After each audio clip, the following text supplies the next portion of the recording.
యోహాను సువార్త 9వ అధ్యాయం. ఇక్కడ కూడా ఒక అద్భుత కార్యం జరిగింది. అది కూడా చేసింది ఎవరు? యేసుక్రీస్తు ప్రభువే. చూద్దాం, 9వ అధ్యాయం మొదటి వచనం నుంచి చదువుకుందాం. ఆయన మార్గమున పోవుచుండగా పుట్టి గుడ్డివాడైన ఒక మనుషుడు కనబడెను. ఆయన శిష్యులు, బోధకుడా, వీడు గుడ్డివాడై పుట్టుటకు ఎవడు పాపము చేసెను, వీడా వీడి కన్నవారా అని ఆయన అడగగా, యేసు చెయ్యలేదు కనుక కానీ దేవుని క్రియ వీని యందు ప్రత్యక్షపరచబడుటకే వీడి గుడ్డివాడిగా పుట్టెను. హల్లెలూయా. అదే విధముగా 6వ వచనం, ఆయన ఇట్లు చెప్పి నేల మీద ఉమ్ము వేసి బురద చేసి వాని కన్నుల మీద బురద పూసి, నీవు సిలోయుము కోనేటికి వెళ్ళి అందులో కడుక్కోమని చెప్పాను. స్తోత్రం. హల్లెలూయా, హల్లెలూయా, హల్లెలూయా. దేవునికి స్తోత్రము కలుగును గాక. ఇక్కడ మనకు కనబడుతుంది కూడా ఒక గుడ్డివాడు. వాడు పుట్టినప్పటి నుంచి కూడా వాడు గుడ్డోడు. జాగ్రత్తగా వినండి. మనం చూసుకున్న గత వారంలో వ్యక్తి ఎన్ని సంవత్సరములట? 38 సంవత్సరం నుండి వాడు రోగిగా ఉన్నాడు. అయితే ఆయన 38 సంవత్సరాలను రాయబడింది. కానీ ఎక్కడైతే పుట్టినప్పటి నుండి వీడు ఎవడటండి? గుడ్డోడు. వాడి కళ్ళు కనబడు. యేసుక్రీస్తు ప్రభువారు యెరూషలేముకు వెళ్ళే ప్రాంతంలో, ఆ ప్రయాణంలో ఈ గ్రామం గుండా కూడా ఆయన ప్రయాణం చేశాడు. ఆ ప్రయాణం చేసిన సందర్భంలో జాగ్రత్తగా వినాలి, చాలా అవసరమైన మాటలు. ఆ ప్రయాణం చేస్తున్న సందర్భంలో ఒక గుడ్డోడు కనబడ్డాడు. వాడు కేకలేసి, వాడు ఎలాగైనా సరే చూపు కొరకు వాడు ప్రయాసపడుతున్న సందర్భంలో శిష్యులు యేసుక్రీస్తుని చూచి, అయ్యా బోధకుడా, ఈ గుడ్డోడు, వీడికి పుట్టినప్పటి నుంచి గుడ్డోడుగా ఉన్నాడు కదా, వీడికి గుడ్డితనం రావడానికి ఏ పాపము కారణము? వాడి పాపమా లేదా వారి తల్లిదండ్రుల పాపమా? జాగ్రత్తగా వినండి. మరొకసారి జ్ఞాపకం చేస్తాను. ఇక్కడ చాలా విలువైన మాట, అందరూ కూడా శ్రద్ధగా వినాలి. మనకున్న పరిస్థితులను బట్టి, మన పడుతున్న బాధలు బట్టి, లేదా మనకున్న ఇబ్బందులు, మనకున్న సమస్యలు, తీరని ఇబ్బందులు, ఇవన్నీ మన తల్లిదండ్రుల పాపములా ఏంటి? మన తల్లిదండ్రులు చేసిన పాపములా? జాగ్రత్తగా వినాలి. మనం అనుకుంటాం, నాకే ఎందుకు ఈ బాధలు, నాకే ఎందుకు ఈ కష్టాలు, నాకే ఎందుకు ఈ యొక్క కన్నీరు. గత రాత్రి మేము ఆ సహోదరి ఇంటికి వెళ్ళి మాట్లాడుతున్నప్పుడు, చూడండి, జాగ్రత్తగా వినండి. చాలామంది ఆమె ఇంటికి వెళ్ళాట,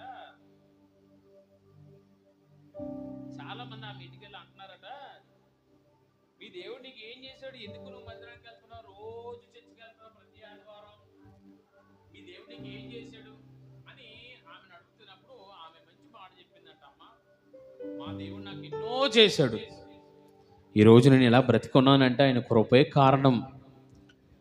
ఆమె మాట చెప్పినప్పుడు చాలా సంతోషపడ్డాను. అప్పుడు ఈ మాట ఆమెకు తెలియజేశాను. జాగ్రత్తగా వినండి. మనం పడుతున్న యొక్క ఒకవేళ నీ ఆర్థికమైన ఇబ్బందులు అవ్వండొచ్చు, అనగా నీ అప్పులు భారం, లేదా నీ డబ్బులు భారం, లేదా నీకున్న సమస్యలు, ఆరోగ్యంగా దీర్ఘకాలిక సమస్యలు వెంటాడుతున్నప్పటికీ కూడా, ఒకవేళ మానసికంగా ఎన్ని ఉన్నా సరే సంతోషము, సమాధానం లేని స్థితిలో ఉన్నప్పుడు, దీనికి కారణం ఏమిటి అని ఒక్కసారి ఆలోచన చేయాలి మనం.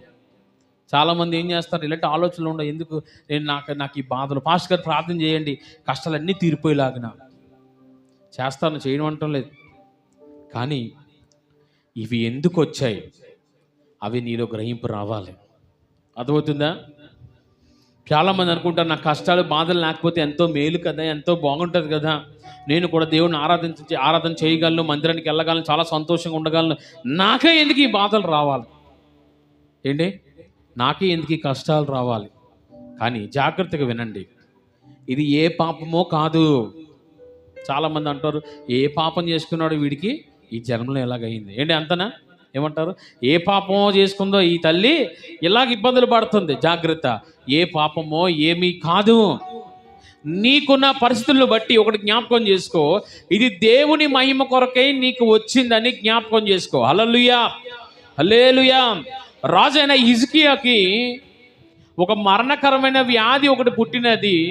అది ఏం చేస్తుంది? ఆయనను చంపివేయటకు సిద్ధంగా ఉన్నది. అయితే జాగ్రత్తగా వినండి, దేవుడే సెలవిచ్చేశాడు, నీ పని అయిపోయింది. కానీ జాగ్రత్తగా వినండి, నీ ప్రార్థన, నీ కన్నీటి ప్రార్థన నీ మరణాన్ని సైతం జీవంలోనికి నడిపిస్తుంది. హల్లెలూయా, హల్లెలూయా. ఇంకా అయిపోయింది అనుకున్న జీవితం కాస్త తిరగబడి ప్రతిదానికి ముందుగా వెళ్ళిందట. తద్వారా దేవుని నామం మహిమపరచబడింది. హల్లెలూయా, హల్లెలూయా. నీకు కలిగిన శ్రమను బట్టి, నీకు కలిగిన ఇబ్బందిని బట్టి, అది ఏదో నీ పూర్వంలో చేసుకున్న దాన్ని బట్టి కాదు. అవి ఒకవేళ అన్యులు నమ్ముతారు, క్రైస్తవుడికి అది అవసరం లేదు. నీవు పడుతున్న ప్రతి ఒక్క ఇబ్బంది, సమస్య నీ దేవుడు మహిమపరచబడ్డానికే నీకు వచ్చిందని నమ్మాలి. హల్లెలూయా, హల్లెలూయా. మన జీవితంలో ఏమి జరిగినప్పటికీ కూడా అది దేవుని చిత్తము లేకుండా అది జరగదు. చాలామంది మా కుటుంబ జీవితంలో నా పెళ్ళి లేదా మా అక్క పెళ్ళి వివాహములు అవ్వక ముందు కొన్ని విషయాలు చాలా బాధించేవి. ఏమనంటే, ఇదిగో మీకేటి సమస్యలు, మీకేటి ఇబ్బందులు. కొంతమంది అనేవారు, ఇదిగో మీరు పలానా వ్యక్తి దగ్గర నుంచి వచ్చేసారు కదా, దానివల్లే మీకు ఈ ఇబ్బందులు. అవునా? ఏంటి బైబిల్ ఏం సెలవిస్తుంది అలాగా? జాగ్రత్తగా వినండి, జాగ్రత్తగా వినండి. నీవు ఒక శ్రమల గుండా ప్రయాణం చేస్తున్నావు అంటే నీ ద్వారా దేవుడు మహిమపరచబడుతున్నాడు. హల్లెలూయా, హల్లెలూయా. ఆ శ్రమలు నీకు రావడం మేలు. శ్రమ నాకు మేలాయని అంటాడు భక్తుడు. ఆ శ్రమలు రాకపోతే నీవు అందులోంచి బయటికి రావు.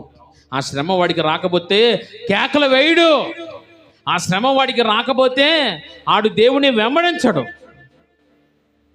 ఒక ముళ్ళు వెంటాడుతుంది పౌలు గారు. నాకు తీసే ప్రభు అంటే దేవుడు ఏమంటున్నాడు? నా కృప నీకు. చూడండి ఎంత మంచి మాట అది. ఇది ఉండుట ద్వారా నేను ఇంకా మహిమపరచబడతానని దేవుడు అంటున్నాడు. అలాగే నీ జీవితంలో కలుగుతున్న ప్రతి సమస్య, జాగ్రత్తగా వినండి, ప్రతి ఆర్థికమైన ఇబ్బందులన్నీ కూడా నేను కృంగింపజేస్తున్నాయా? నీ స్వరము దేవుడికి వినిపిస్తుందా?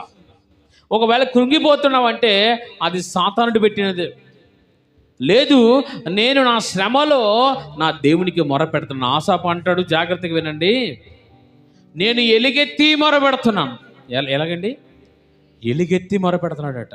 నా మొర పరముకు వినబడేంత వరకు నా మొరను నేను ఆపనంటున్నాడు ఆయన. ఈ మొర ఈ దావీదు కుమారుడు వినేంత వరకు కూడా మనం ఏం చేయాలట?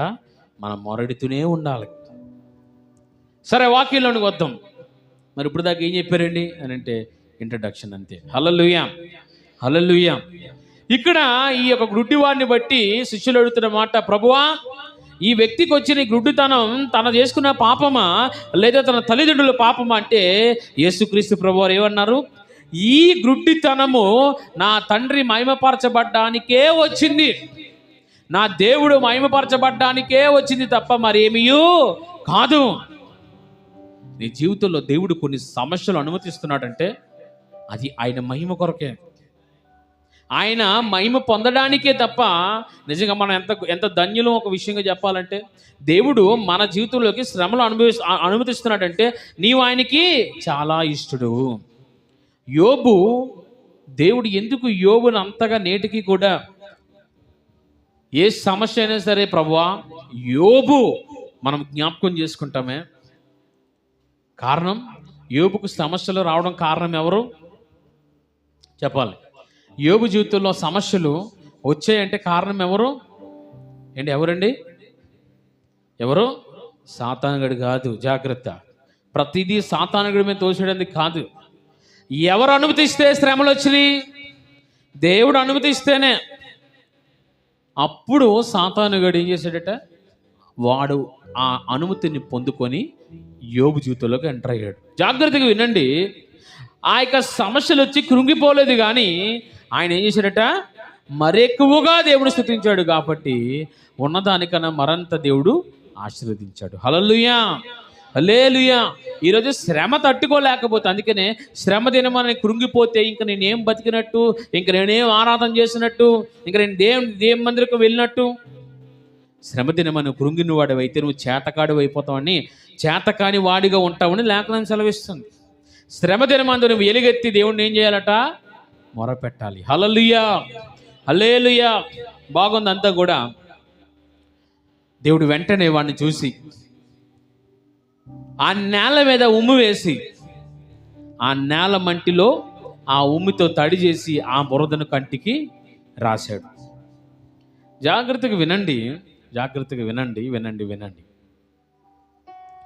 కొన్నిసార్లు దేవుడు మాట చెప్తాడు, కొన్నిసార్లు దేవుడు ఏమీ మాట్లాడు, కొన్నిసార్లు దేవుడు కొన్ని వస్తువులు వాడుకుంటాడు, కొన్నిసార్లు దేవుడు ఏ విషయంలో కూడా జోక్యం చేసుకోకుండానే నీకు కార్యాలు జరుగుతాయి. అవి ఎలాగా?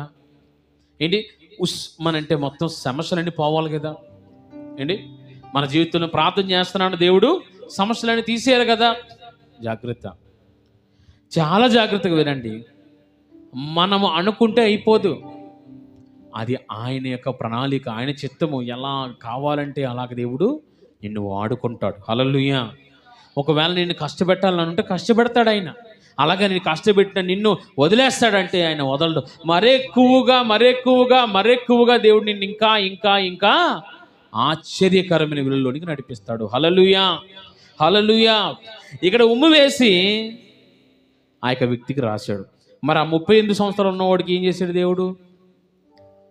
ఏంటి? ఏ ఉమ్ము రాశాడు? ఏమి రాయలేదే. ఆడ బతికేమిటి? లేవలేని స్థితి, వాడి కాళ్ళు వాడి చేతులు ఏ విధంగా పని చేయలేని స్థితి. అందుకనే దేవుని స్వరము వాడిలోనికి వెళ్ళి వాడు స్వస్థపరచబడ్డాడు. కానీ ఇక్కడ ఈయన కాళ్ళు బాగున్నాయి, చేతులు బాగున్నాయి, అన్నీ బాగున్నాయి, కానీ బాగోలేనిది ఏమిటి? కళ్ళు ఒకటే. అందుకనే ఈ కన్ను కానీ చీకటి అయిపోతే నీ దేహం అంతా చీకటి అయిపోద్దని ఆ యొక్క సువార్తికుడు మత్తయి సువార్తలు చెప్తున్న మాట మనం వింటున్నాం. చాలామంది ఈ రోజుల్లో నాకే ఎందుకు ఈ బాధ కలగాలి, నాకే ఎందుకు ఈ సమస్య కలగాలి? జాగ్రత్తగా వినండి. సమస్యలు వెంటాడుతున్నాయంటే సమస్యలతో పాటు దేవుడు కూడా నీ వెనకాల ఉంటాడు. అది ఒక క్రైస్తవుడి నిరీక్షణ మాత్రమే, బయటోడికి ఎవడికి ఉండదు. ఆ వ్యక్తికి ఆ ఉమ్ము రాసిన తర్వాత ఇదిగో ఆ యొక్క కోనేరు దగ్గరికి నువ్వు వెళ్ళు, అక్కడికి వెళ్ళి నువ్వేం చేయి? కడుక్కొని రా. అయిపోయింది, అంతా బాగా అయిపోయింది. ఆయన కడుక్కొని వచ్చేసాడు. వెంటనే కళ్ళు వచ్చిన తర్వాత అక్కడ వెంటనే చాలా మంచి ఆ దృశ్యాలన్నీ చూస్తాడని చాలా ఆశ్చర్యపోతున్నాడు. అక్కడ ఉన్న అందరూ కూడా ఇటు కళ్ళు లేవు, పుట్టి నుంచి ఈడేమో గుడ్డోడు, ఇటు కళ్ళు లేవు, ఈడు ఏ విధంగా ఈడు నడవలేని స్థితి. ఎందుకంటే గుడ్డోడు వెళ్ళి ఎడబడతాడు, ఏట్లో పడతాడు, లేదా ఏ కాళ్ళలో పడతాడు. ఇప్పుడు కళ్ళు వచ్చేసిన ఎంత బాగుంది. అప్పుడు జాగ్రత్తగా వినండి, అసలైనది ఇక్కడి నుంచి ప్రారంభమైనది.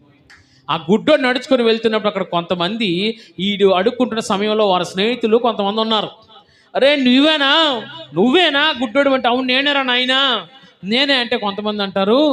మీకు ఆ విషయాలు కావాలంటే ఆ అధ్యాయం మొత్తం చదువుకోండి, వాని కొరకు ఉంటుంది ఆ అధ్యాయం అంతా కూడా.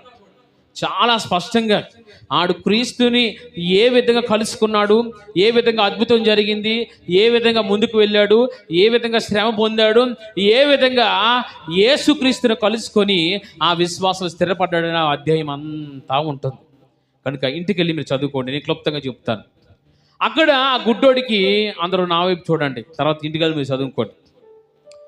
ఆ యొక్క గుడ్డోడికి వాళ్ళందరూ అడుగుతున్నారు, నువ్వేనా అంటే అవును నేనే అంటే కొంతమంది అంటారు కాదు వీడెవడో, వీడిలా పోలున్నాడు, ఎవడో వచ్చేసాడు ఇక్కడికి, ఈ గుడ్డోడు మాత్రం కాదు. జాగ్రత్తగా వినండి. ఈలోపు ఎవరు వచ్చారో తెలుసు అక్కడికి? శాస్త్రులు, పరిసయ్యులు. ఈ గుడ్డోడు ఎలాగా ఈ కళ్ళు వచ్చినాయి అని చెప్పి వారందరూ ఇక్కడ తేలదని చెప్పి తీసుకెళ్ళిపోయారు. ఎక్కడికి? ఆ శాస్త్రులు, పరిసయ్యులు ఉన్న ప్రాంతానికి. ఈ సీన్లోకి వారు ఎంటర్ అయ్యారు. అయినప్పుడు జాగ్రత్తగా వినండి, అప్పుడు ఏ దినమో తెలుసా? అది కూడా విశ్రాంతి దినమే. అక్కడ 38 సంవత్సరాలు ఆ స్వస్థపరచబడినప్పుడు ఆ దినం ఏ దినము? విశ్రాంతి దినమే. ఈ దినము కూడా విశ్రాంతి దినమే. జాగ్రత్తగా వినండి. యేసయ్య చేసిన ప్రతి అద్భుత కార్యము వెనక చాలా చాలా చాలా చాలా గొప్ప ఉద్దేశం ఉంది ఆయనకి. ఆ విశ్రాంతి దినమున ఈ గుడ్డోడు నడుచుకొని వచ్చేస్తుంటే వీళ్ళందరూ తీసుకెళ్ళి, ఇదిగో చూడండి చూడండి అయ్యా, అయ్యలారా, ఇదిగో ఈ గుడ్డోడు నడిచేస్తున్నాడు, ఈ గుడ్డోడు చూపు వచ్చిందట, ఇదిగో ఈ రోజు ఏ రోజు, మనకేమో ఈ విశ్రాంతి దినము, ఏ పని చేయకూడదు, 38 పనులు మనము చేయకూడదు. చాలామంది అందరూ కూడా ఆ యొక్క వారి దగ్గర తీసుకెళ్ళినప్పుడు వారు అడుగుతున్నారు, ఎవరు నీకు ఇది చేశారు అంటే, ఎవరు నీకు ఇది చేశారు అన్నప్పుడు ఆయన చాలా స్పష్టంగా చెప్పిన మాట, ఆయన పేరు యేసు. అంటే ఆయన పేరు యేసు. ఆయన నా పరిస్థితిని చూసి, నా యొక్క నాకున్న పరిస్థితిని చూసి నా ఎద్దకు వచ్చి, నా కంటికి ఇదిగో ఆ బురదలో ఉమ్మి వేసి ఆ బురద నాకు రాసి నా కళ్ళు ఇచ్చాడండి అని చెప్పినప్పుడు, అవునా, ఆయన ఎక్కడా అని అడిగితే నాకు తెలియదు. జాగ్రత్తగా వినండి, చాలా విలువైన మాట ఇదే. ఆయన ఎక్కడున్నాడు, ఆయన ఎక్కడున్నాడు అని అడిగినప్పుడు నాకు తెలీదు. ఆయన ఒక ప్రవక్త మాత్రమే నాకు తెలుసు. ఆయన నా పరిస్థితిని చూసి నన్ను ప్రేమించి నా ఎద్దకు వచ్చి నాకు చూపునిచ్చాడు అంతే. కానీ ఆయన ఎవరో ఆయన ఎక్కడున్నాడో నాకు తెలీదు అన్నప్పుడు జాగ్రత్తగా వినండి. అప్పుడు వారిలో భేదం పుట్టింది. చాలా మంచి విషయం. ఈ వ్యక్తి నించున్నాడు, ఈ గుడ్డోడు నించున్నాడు, శాస్త్రుల పరిచయాలు అక్కడ ఉన్నారో అడుగుతున్నారు. ఈ సంభాషణ అవుతున్న సందర్భంలో ఆ శాస్త్రుల పరిచయాలు అన్నారు, ఇది ఇక్కడతో తేలతో, వెళ్ళి వీళ్ళ అమ్మని పిలుచుకురండి. జాగ్రత్తగా వినండి. వెళ్ళి వీళ్ళ అమ్మని పిలుచుకురండి అని అన్నప్పుడు ఈ గుడ్డోడు అలా అమ్మ నాన్న వచ్చారు. వచ్చినప్పుడు ఈ గుడ్డోని పక్కన ఉండమన్నారు. వారు అమ్మ నాన్న అడుగుతున్నారు ఏమనంటే, నిజంగా ఈ గుడ్డోడు మీ కొడుకేనా, ఈ గుడ్డోడు పుట్టినప్పటి నుంచి గుడ్డోడు మీ కొడుకేనంటే, వారు అవునయ్యా వీడు నా కొడుకే, వీడు పుట్టినది మొదలుకొని వీడు నా కొడుకే, కానీ ఈయన్ని ఎవరో బాగు చేశారట, మరి ఆయన ఎవరో మాకు తెలియదని అబద్ధాలు ఆడారు. జాగ్రత్త వినండి. వారమ్మ నాన్నకు యేసయ్య ఎవరో తెలుసు, యేసయ్య ఎక్కడుంటాడో తెలుసు. అక్కడ చాలా స్పష్టంగా రాయబడి ఉన్నది. వారు శాస్త్రులు పరిచయులకు యూదులకు భయపడి వారు అబద్ధములు ఆడిరని రాసుంటుంది అక్కడ. నా కొడుకును బ్రతికించింది యేసుక్రీస్తే అని చెప్పలేని దుస్థితిలో తల్లిదండ్రులు ఉన్నారు ఈరోజు. ఏంటి, వారి కొడుకు, అయ్యో నా కొడుకు గుడ్డోడు, ఆడికి చూపు లేదని వదిలేసాం మేము, ఆ భిక్షం ఎట్టుకొని బతుకుతున్నాడు, ఆడి బతుకును మార్చింది యేసుక్రీస్తు అని చెప్పలేని తల్లిదండ్రులు వారు. అక్కడ రాయబడి ఉంటుంది, వారు యూదులకు భయపడి వారు చెప్పలేదట. చాలా భయంకరమైన మాట అండి ఇది. ఎందుకంటే సహాయం పొందుకొని, అయ్యో నా కుమారుడి బతుకు చీకటి అయిపోయిందే, నా కుమారుడు బతుకు పాడైపోయిందే, ఇప్పుడు నా కుమారుడు బతుకు బాగు చేసింది ఈ యేసే అని చెప్పలేని తల్లిదండ్రులు వారు. చాలా ఘోరమైన విషయం అది. మరొకసారి వాడిని పిలిచారు. జాగ్రత్తగా వినండి. మరొకసారి వాడిని పిలిచినప్పుడు ఇక్కడే అసలైన మాట, ఇక్కడే వాడు యేసయ్యను అంగీకరించాడండి. ఏమిటో తెలుసా, అక్కడ మాట ఉంటుంది. ఏమిటో తెలుసా, చదువుదాం ఒకసారి. ఆ 9వ అధ్యాయం 30 వచనం. ఆ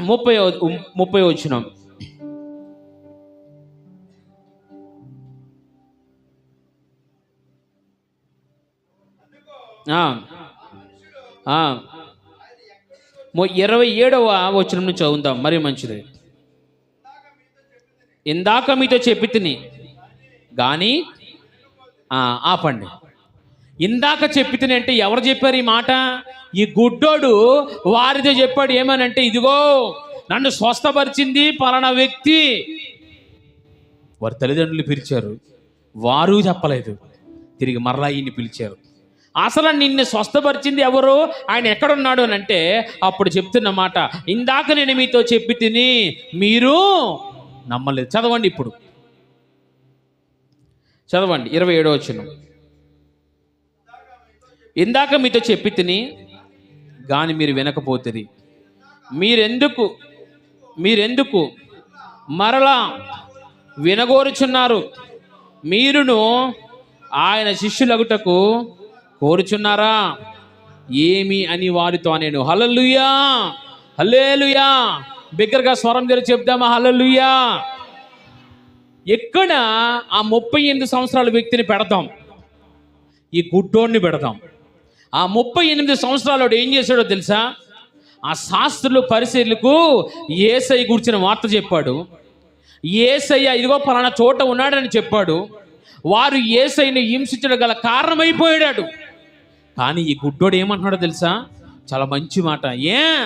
మొదట నన్ను పిలిచారు, నేను చెప్పాను, నన్ను ఆయన స్వస్థపరిచాడని. మరలా నన్ను అడుగుతున్నారు, ఏమయ్యా మీకు ఏమైనా ఆశ ఉందా?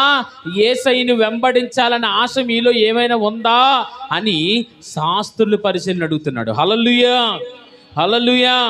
చాలా జాగ్రత్తగా వినండి. ఆయనకు చూపు వచ్చిన ఆ యొక్క ఆనందంలో పిచ్చిగా మాట్లాడటం లేదు. ఆయన అంటున్నాడు, ఎన్నిసార్లు నన్ను పిలుస్తారు? ఇందాక నన్ను పిలిచారు, చెప్పాను, మీరు వినలేదు. మరలా నేను చెప్తున్నాను, మీరేమైనా యేసయ్యని వెంబడించాలని ఆశ ఉందా? చూడండి ఎంత మంచి మాట. అక్కడ ఏమో యేసయ్యని అప్పచెప్పేస్తే ఆ 38 సంవత్సరాలు ఇక్కడ యేసయ్యను పరిచయం చేస్తున్నాడు. ఆయన యేసయ్య ఎంత గొప్పోడో చూపిస్తున్నాడు. గుడ్డోడు యేసయ్య ఎంత గొప్ప వ్యక్తో చూపిస్తున్నాడు ఆ శాస్త్రుల పరిశీలకి. ఏమయ్యా మీరేమైనా యేసయ్యను వెంబడించాలని ఆశపడుతున్నారా? చూడండి, కార్యం పొందుకున్న వ్యక్తి తన జీవితంలో యేసయ్యని ఎంత బాగా ప్రకటన చేస్తున్నాడు. ఆ యేసయ్యని ఎంత మంచిగా ప్రకటన చేస్తున్నాడు. ఆయన యేసయ్యని అమ్మేలేదు. ఆయన యేసయ్యని తీసుకెళ్ళి సంత వీధిలో అమ్మేలేదు. ఆయన అంటున్నాడు, మరలా నాతో నన్ను ఎందుకు రప్పించుకున్నారు? మీరు ఏమైనా యేసయ్యకు శిష్యులు అవుదాం అనుకుంటున్నారా? ఉందా లేదా అక్కడ? ఏమంటున్నారు ఆయన? ఆ 27వ వచనంలోని, మరలా మీరు ఇందాక నేను చెప్పాను ఏమని, ఆయన నా స్వస్థపరిచాడు, ఆయన నాకు చూపించాడు, నాకు వెలుగిచ్చాడు ఆయనే. మరలా నేను చెప్పాలని ఆశపడుతున్నారా? మీరేమైనా శిష్యులుగా అవుతారా? ఎవరిని అంటున్నారో తెలుసా? శాస్త్రులు పరిశీలని. వారు అంత ఈజీగా దేవుడిని నమ్మరు. ఆ గుడ్డోడు వాళ్ళ తల్లిదండ్రులు వాళ్ళకి భయపడి అబద్ధం చెప్పేసి పోయారు వాళ్ళు. కానీ ఈ వ్యక్తి ఏమన్నాడో తెలుసా? ఏమయ్యా మరలా మీరు నన్ను పిలిచారు, మీకు యేసయ్యని శిష్యులుగా ఉండాలని ఆశపడుతున్నారంటే వారు ఏమన్నారో తెలుసా? చాలా భయంకరమైన మాట. చదవన తర్వాత అందుకు వారు, నీవే వాని శిష్యుడివి, మేం కాదు, మేము మోసేకు శిష్యులం. చూడండి ఎంత దౌర్భాగ్య స్థితి వారిది. ఒక గుడ్డోడు ఒక అన్యుడాడు. ఎవరండాడు? ఒక అన్యుడు. జాగ్రత్తగా వినండి. ఒక అన్యుడు, ఒక సమరయుడు. ఆ గుడ్డోడు ఆ శాస్త్రుల పరిశీలకు సువార్త చేస్తున్నాడు. నన్ను స్వస్థపరిచింది యేసయ్యే, నన్ను స్వస్థపరిచింది యేసయ్యే, నన్ను స్వస్థపరిచింది యేసయ్యే అని సువార్త చేస్తుంటే వారేమంటున్నారు? నీవే వారి శిష్యుడివి. మేమెవరమట? మేము ధర్మశాస్త్రాన్ని బోధించేవారము, ధర్మశాస్త్రాన్ని పాటించేవారము, ధర్మశాస్త్రమే మాకు దేవుడు, ఆ మోషే మాకు దేవుడు, మరెవడు మాకు దేవుడు కాదు. ఒక గుడ్డోడు సువార్త చేస్తున్నాడు. జాగ్రత్త వినండి అమ్మా. ఒక గుడ్డోడు యోధా మత పెద్దలకి సువార్త చేస్తున్నాడు. మీకేమైనా ఆశ ఉందా యేసయ్యని వెంబడించాలని? అన్నిసార్లు ఎందుకు అడుగుతున్నారు నన్ను? అన్నిసార్లు ఎందుకు? ఒకసారి చెప్పాను కదా మీకు, నేను ఆయన ఎక్కడున్నాడో నాకు తెలియదు, కానీ నేను స్వస్థపరిచింది మాత్రం ఆయనే. ఆ ధైర్యం మనలో ఉందా అండి? ఆ ధైర్యం మనలో ఉందా? నేను యేసయ్యను నమ్ముకున్నాను, ఆయన నన్ను స్వస్థపరిచాడు, ఆయన నన్ను విడిపించాడు, ఆయన నన్ను విమోచించాడు, నాకు కలిగిన ప్రతి బాధ నన్ను విడిపించి ఈరోజు నన్ను మనిషిడిగా చేశాడు కదా, ఆయనే నా యేసయ్యని మనం ప్రకటన చేయగలమా? నీ ఇంటి బంధువులకి నువ్వు సువార్త చేయలేవు. నీ ఇంట్లో ఉన్న బంధువులే, నీ ఇంట్లో ఉన్న యొక్క స్నేహితులకే, నీ చుట్టుపక్కల ఉన్న వారికే నా దేవుడు సజీవుడు, నన్ను ఈ విధంగా బ్రతికించాడని చెప్పలేం. చూడండి, చాలామంది పాటలు పాడతారు, ఆరాధనలు చేస్తారు, ఏంటమ్మా చాలా విధాలుగా చేస్తారు, దశంభాగాలు అన్నీ ఉంటాయి, కానీ యేసయ్యని ప్రకటన చేయగలమా? ఒక విషయం చెప్తాను, జాగ్రత్తగా వినండి. మీకు అపోస్తుల కార్యంలో పేతురు యోహానులు ఒకడు అడుగుతా డబ్బులు, గుర్తుందా? నాకు కాళ్ళు లేవు, నాకు కుంటోని, నాకు అడుకుంటున్నాను, అయ్యా నాకు ఏమైనా ఇవ్వండి అని అంటే వారు అంటారు, మా యొద్ద వెండి బంగారములు లేవు, కానీ మేము పొందుకుంటే మీకు సెలవిస్తున్నాం, యేసు క్రీస్తు నామమున లేచి నడు అంటే వాడు లేచి నడుస్తాడు కదా. గుర్తుందా మీకు? అది విషయం తెలుసా? వాడు లేచి నడిచిన తర్వాత డైరెక్ట్గా వీళ్ళ దగ్గరికి వెళ్తాడు. వీళ్ళ దగ్గరికి వెళ్ళి మమ్మల్ని స్వస్థపరిచింది ఈయనే అనగా పేతురు యోహాన్లు వారు ఏ నామం ప్రకటించారంటే యేసు నామం అని వారు చెప్పినప్పుడు జాగ్రత్తగా వినండి, వాడిని చంపేస్తారు. ఎవరని తెలుసా? ఆ కుంటోడికి కాళ్ళు వచ్చి చూసారా, ఆడి గెంతుకుంటూ వెళ్తుంటే ఈ శాస్త్రులు పరిచయం వాడిని ఏం చేస్తారు తెలుసా? చంపేస్తారు. ఎందుకో తెలుసా? యేసుక్రీస్తు నామమును ప్రకటించినందున. ఇక్కడ ఈ గుడ్డోడు కూడా అదే ధైర్యం చేస్తున్నాడు. వాడు నేరుగా ఆ యొక్క యువత మత పెద్దలకు చెప్తున్నాడు, నన్ను స్వస్థపరిచింది, నాకు వెలుగునిచ్చింది యేసయ్యే, కానీ ఆయన ఎక్కడుంటాడో నాకు తెలియదు. ఇంత ధైర్యంగా చెప్తున్నాడు. వారంత క్రూరులండి. వారు యెహోవా దేవుడు తప్ప, ధర్మశాస్త్రము తప్ప యేసయ్యని అంగీకరి నేటికి కూడా వారికి కన్నులు అలాగే గుడ్డితనం అయిపోయినాయి. ఆ కుంటోడిని చంపేశారు. నిజంగా చరిత్రలో ఉన్న మాట. వాడు స్వస్థ పొందుకునే వెంటనే వాడు ఊరూరా తిరిగి చెప్తుంటే వాడిని పట్టుకొని చంపేశారండి. మరి ఈ గుడ్డోని కూడా ఏం చేశారో తెలుసా? జాగ్రత్తగా వినండి. నువ్వు ఎప్పుడైతే క్రీస్తును ప్రకటిస్తావో సమస్య వస్తుంది. అలాగని మానేయాలా? చెప్పాలి. అలాగని యేసయ్య ప్రకటన చేయడం మానేయాలా? వస్తారు, అనేకులు వస్తారు. లక్ష్మమ్మ చర్చికి వెళ్ళొద్దు అంటే ఏం చేస్తావు? సరే బాబు వెళ్ళను అంటావా? వెళ్ళండి, మీరు నాకు చెప్పేది ఏంటి, నేను మందిరానికి వెళ్ళిపోతాను అనే ధైర్యం మనకు ఉండాలి. హల్లెలూయా, హల్లెలూయా. నువ్వు ఇదిగో యేసయ్యని నమ్మొద్దు, నీవు నమ్మితే నీకు రావాల్సింది మేము ఇవ్వము అంటే మనం ఏం చేయాలి? అదైతే ఎలాగండి, మాకు రావాల్సింది ఇవ్వకపోతే ఎలాగా, మేము హెచ్చుకెళ్ళంలేండి అంటావా? ఏంటి, నువ్వు పని చేస్తున్న పనిలో ఒకవేళ నీ యజమాని అనొచ్చు, ఇక్కడ నువ్వు ప్రార్థన చేయకు, ఇక్కడ నువ్వు పాటలు పాడకు, ఇక్కడ నువ్వు ఏ విధమైన నీ దేవుడికి చెప్పదు, ఒక చెప్తే పని మానే అంటే నువ్వేం చేయాలి? ఎవరిని కనపరచాలి? ఈ మాటలు నచ్చవు ఎవరికి. ఈ మాటలు నచ్చవండి, లోకానికి నచ్చవు. కానీ క్రీస్తుని వెంబడించిన వారికి, క్రీస్తు జీవము దొరికిన వారికి ప్రతి ఒక్కరు కూడా జాగ్రత్తగా వినండి. నేను నమ్మితే క్రీస్తుని నమ్ముతాను, బ్రతికితే క్రీస్తు కొరకు బ్రతుకుతాను, చావు అయితే మరీ లాభం. ఎందుకో తెలుసా? ఇక్కడ బ్రతికినంత కాలం ఈ లోకంతో, ఈ పాపంతో పోరాడాల్సిందే. అదే మరణిస్తే నేరుగా నా యేసు దగ్గరికి వెళ్ళిపోతాను నేను. హల్లెలూయా, హల్లెలూయా. అపోస్తలుడైన పౌలు ఎందుకు అంత ఆనందించాడో తెలుసా? బ్రతుకుత క్రీస్తే, చావైతే మరి లాభము నాకు. ఆ కాళ్ళు వచ్చినోడికి ఆయన తీసుకెళ్ళి చంపేశారండి. ఆ యోధ మత ప్రచారము, యోధ మత సామ్రాజ్యం అంత భయంకరమైనది. ఈ కుట్టోని కూడా ఏం చేశారు తెలుసండి? ఇలా చెప్తున్నాడు, ఏమయ్యా మీరేమని యేసయ్యని వెంబడించాలని ఆశ ఉందా అంటే, మేము మోసే శిష్యులం, మేము గొప్పవారం, మేము పరిశుద్ధులం, నువ్వెవడరా నాకు బోధ చేయడానికి? చదువుతారని మాట ఒకసారి 29వ వచనం. క్షమించాలి, 32వ వచనం.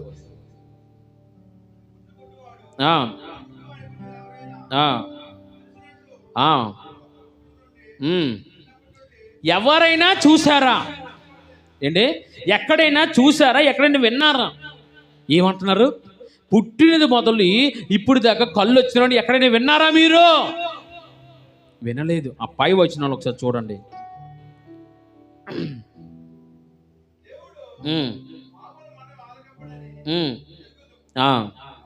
చూడండి, దేవుడు పాపులు మనం వినడా? అయ్యా చెప్పాలమ్మా, దేవుడు పాపులు మనం వినడా? చెప్పాలి. ఒక విషయం చెప్తాను, దేవుడు మనం వినడా? వింటాడు కదా. కానీ వీరు ఏమంటున్నారు తెలుసా? అసలు దేవుడు పాపులు మనం వినడు, నీవెలా స్వస్థపరచబడ్డావు? ఆ గుడ్డోడితో చెప్తున్న మాటలు ఇవన్నీ కూడా. ఇంత దౌర్భాగ్యస్థితి తెలుసా? ఆ గుడ్డోడు ప్రాణాలు తెగించి వారికి సువార్త చేయడం ప్రారంభించాడు. ఆ 34వ వచనం చదవండి. అందుకు వారు, నీవు కేవలం గుడ్డోడివి, ఒక పాపివి, నీవు మాకు బోధించడం ఏంటి? చదవండి గట్టిగా. నీవు మాకు బోధించాలని ఆశపడుతున్నావు నువ్వు? వారితో చెప్పి వాణ్ణి వెలివేసెను. జాగ్రత్తగా వినండి, చాలా ప్రాముఖ్యమైన విషయం. వాడిని ఏం చేశారు తెలుసా? ఈ మాటలు చెప్తున్నందున వాడిని వెలేసేశారు. ఎంత దౌర్భాగ్యం! మేము మా యేసయ్యని తప్ప మరి దేన్ని మేము నమ్మం. మా జీవితం కోల్పోయినా పర్లేదు, ఒకవేళ మాకు ఏమి రాయితీలు రాకపోయినా పర్లేదు, నేను మాత్రం యేసయ్యనే ప్రకటిస్తాను. హల్లెలూయా, హల్లెలూయా. ఆ యొక్క గుడ్డోడిని అంటున్న మాట, నీవు మాకు బోధించిన వాడు అయిపోయావా నువ్వు అని చెప్పి ఏం చేయడం తెలుసా? వాడి నా ప్రాంగణం నుండి విలేసేశారండి. వాడు అక్కడికి రావడానికి వీలు లేదు, వాడు ఇంక రాకూడదు అక్కడికి. వాడి కుటుంబాన్ని ఇంక వెలేస్తారంటే ఇంక రాకూడదు నువ్వు బయటికి, ఇక్కడికి నువ్వు రావడానికి వీలు లేదు. జాగ్రత్తగా వినండి. నేను ఇందా చెప్పాను కదా మీకు కష్టాలు కలుగుతున్నా, ఇబ్బందులు కలుగుతున్నప్పుడు మీకు తోడుగా ఎవరుంటారు? ఆ కింద వచ్చిన వాళ్ళ ఉంటారు. చదువుకొని ఇంటికి వెళ్ళి యేసు వానిని వెలివేశారని వినినప్పుడట ఆయన వెంటనే వాని దగ్గరకు వచ్చాను. అబ్బా, ఎంత మంచి మాట! చప్పట్లు కొడదాం, దేవుని స్తుతిద్దాం. ఏమిటట చదువుదాం ఒకసారి, చదువుదాం. 35వ వచనం. పరిసయ్యులు వాని వెలివేశారని యేసు విని వారిని కనుగొని. ఎంత మంచి మాట! ఎవరినండి కనుగొన్నాడు దేవుడు? అమ్మ, ఎవరిని కనుగొన్నాడు? నీలా నాలాగా ఉన్నోడిని కాదు. ఆయన్ను ప్రకటించిన వారికి, ఆయన కొరకు జీవించిన వారికి, ఆయన కొరకు ఎవరైతే ప్రయాసపడతారో వారిని కనుగొని దేవుడైన, హల్లెలూయా, వారిని కనుగొని నీవు దేవుని కుమారుని యందు విశ్వాసము. ఎంత మంచి మాట అండి! ఎంత మంచి మాట! అమ్మ, మీకు అర్థమవుతుంది ఈ మాట? ఇది చదువుతున్నప్పుడు నాకు ఎంత ధైర్యం వచ్చిందంటే, నిజంగా క్రీస్తుని ప్రకటిస్తున్నా. నీవు ఒకవేళ నీకు ఇబ్బంది కలుగుతుందా, లేదా ఒకవేళ నీకు శత్రువులు ఎక్కువవుతున్నారా, లేకపోతే ఒకవేళ నా అన్న వారిని విడిచిపెట్టిపోతున్నారా, వినండి జాగ్రత్తగా. నీ యొద్దకు యేసయ్య రాబోతున్నాడు. హల్లెలూయా. వచ్చి నీకు ఆస్తులు ఇవ్వడు, వచ్చి నీకు కార్లు ఇవ్వడు, వచ్చి నీకు అంతస్తులు ఇవ్వడు, వచ్చి నీకు మేడలు ఇవ్వడు. మరి నీకేమిస్తాడు? ఎవరైతే దేవుని కుమారుని యందు విశ్వాసం ఉంచుతారో వానికి నిత్య జీవము. హల్లెలూయా, హల్లెలూయా. మీకు ఎలాగుందో నాకు తెలియదు, కానీ ఈ మాట చదువుతున్నప్పుడు, ఈ మాట దీన్ని ధ్యానిస్తున్నప్పుడు నిజంగా ప్రభువా, క్రీస్తునందు ప్రయాస వ్యర్థము కాదు.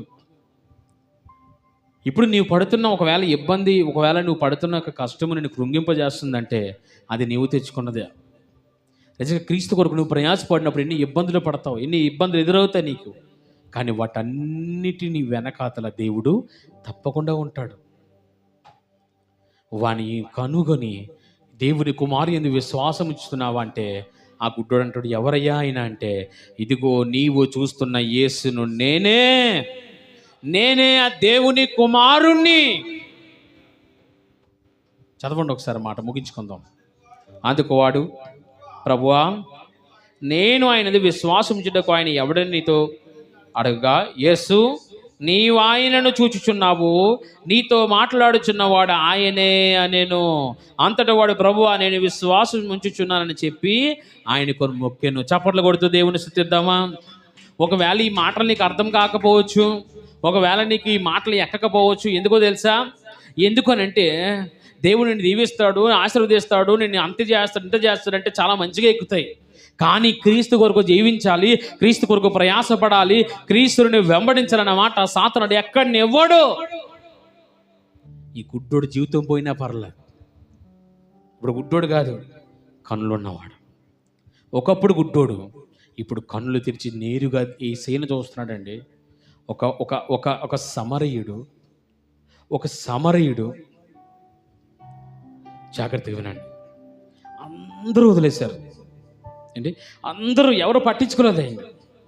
కానీ మంచి సమరయుడు, చెప్పండి ఎవరైనా, మంచి సమరయుడు వచ్చి ఆ దెబ్బలతో పడునోడిని లేపి ఆడికి ద్రాక్షారసం పోసి, ఆడికి నూనె పోసి, ఆడ గాయములు కట్టి ఏం చేశాడండి, దేవుడు వాడిని స్వస్థపరిచాడు. హల్లెలూయా. ఈరోజు నీవు నేను దేవుని వెంబడిస్తే సమస్యలు తప్పవు. కానీ ఒక విషయం, నిన్ను కనుగొంటాడు యేసయ్య, నిన్ను కనుగొంటాడు ఆయన. ఆ సమరయుడట జాగ్రత్తగా వినండి, పడి ఉన్న వ్యక్తిని కనుగొన్నాడు. మంచి సమరుడని యేసయ్య ఈరోజు నిన్ను నన్ను కనుగొంటాడు. హల్లెలూయా. ఈ గ్రుడ్డి వాడికి పడుతున్న ఆ ఇబ్బందులు గుండా వెలివేసేసినప్పుడు దేవుడు విని వెంటనే వాడిని కనుగొని, నీవు దేవుని కుమారుని విశ్వాసం ఉంచుతున్నావా? చూడండి, ఆ 38 సంవత్సరాలు ఉన్నవాడికి, ఆ జబ్బు ఉన్నోడికి, ఈ గుడ్డోడికి ఉన్న తేడా గమనించారా మీరు? ఆడు యేసయ్యను అమ్మేశాడు, కానీ ఇక్కడ యేసయ్యను పొందుకున్నాడు. హల్లెలూయా. యేసయ్య కోసం తన ప్రాణాలను కూడా విడిచిపెట్టడానికి సిద్ధంగా అయిపోయాడు ఆ గుడ్డోడు. కానీ అక్కడ ఆడు యేసయ్య వలన పొందుకున్న స్వస్థత యేసయ్యను పట్టించడానికి సహాయపడింది ఆడికి. అందుకనే ఈ గుడ్డోడు కూడా ఎంతో మంచిగా దేవుడు రాయి పెట్టాడు. నీ విశ్వాసం ఉంచినది ఎవరిపైన తెలుసా? దేవుని కుమారుడు వైపు. వెంటనే వాడు మొరొక్కడంటండి. మీరు ఇంటికి వెళ్ళి ఆ అధ్యాయం అంతా చదువుకోండి ఒకసారి. ఆడు ఎలాగ ముందుకు వచ్చాడు, ఎలాగ అద్భుత కార్యం జరిగింది, ఎలాగ శాస్త్ర పరిచయలు భయపెట్టారు, ఎలాగ ఈయన ధైర్యంగా సమాధానం చెప్పాడు, ఎలాగ దేవుని కొరకు నిలబడ్డాడు, ఎలాగ యేసయ్య వాడిని కనుగొన్నాడు, ఎలాగ వాడికి నిత్య జీవం దొరికింది. ఇదంతా బైబిల్లో ఆ యొక్క అధ్యాయం అంతా కూడా, ఈ యోహాను సువార్త 9వ అధ్యాయం అంతా కూడా ఆడి కొరకు రాయబడంతో ఇంటికి చదువు వచ్చిన, లేకపోతే మీ పిల్లలతో లేకపోతే ఎవరితో చదివించుకోండి. యేసయ్యను వెంబడించినందున శ్రమ కలిగింది, కానీ యేసయ్య ఆ శ్రమను విని వాడిని కనుగొన్నాడు. హల్లెలూయా. ఈరోజు నీవు నేను కూడా అలాగ ఉందముగాక. అందరూ మోకరిద్దాం, ప్రార్థించేద్దాం.